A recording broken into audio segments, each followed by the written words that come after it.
Reinaldo, de onde surgiu essa ideia desse conteúdo que você coloca nas palestras? Então, eu trabalhei já tenho 16 anos de varejo, já trabalhei, administrei shoppings em Manaus, no Pará, em São Paulo, Belo Horizonte, Rio de Janeiro, Bahia. Então, já rodei bastante.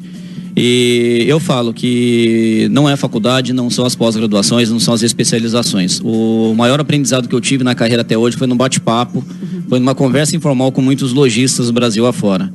E eu identifiquei um comportamento que é muito comum a todos eles, que é justamente essa falta de planejamento. Todo mundo, assim, o brasileiro ele é muito impulsivo, né? Então eu gosto muito de comparar a cultura brasileira com a cultura japonesa. Então o japonês ele vai montar uma empresa, vai fazer qualquer tipo de empreendimento, 80% do capital, da energia, do tempo dele ele investe em planejamento. E 20% em execução, ou seja, ele planeja. E se isso não der certo? E se aquilo não der certo? Então ele tem um monte de respostas.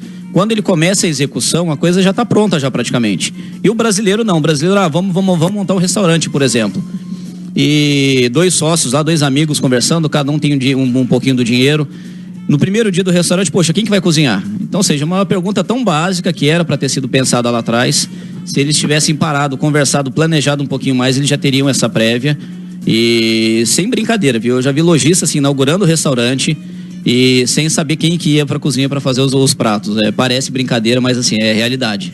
A gente ri para não chorar, na verdade, né, Reinaldo, num caso desse, porque é muito complicado você abrir as portas de um restaurante, as pessoas chegam lá muitas vezes com hora certa para almoçar, para voltar para o trabalho, não é? E não sabe quem vai para a cozinha. Então Exato. Fica uma bagunça realmente no local que tem que ser totalmente organizado para que tudo saia da melhor forma possível. Agora, quais são as maiores dificuldades? Tem como você listar pra gente essas maiores dificuldades dos pequenos negócios nesses tempos de crise?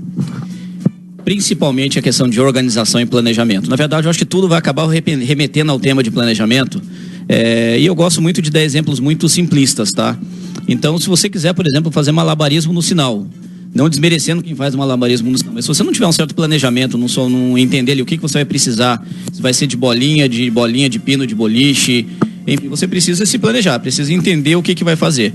E, claro, cada negócio com o seu grau de complexidade. Com certeza. Eu quero montar, por exemplo, um programa de entrevistas pela internet. Poxa, eu tenho que ter uma equipe grande por trás. Não é só eu quero ser o apresentador e pronto. Eu tenho que ter uma equipe toda nos bastidores, que muitas vezes acaba não aparecendo, mas se todo mundo não tiver ali alinhado, sabendo o que precisa ser feito para a coisa dar certo, não vai para frente.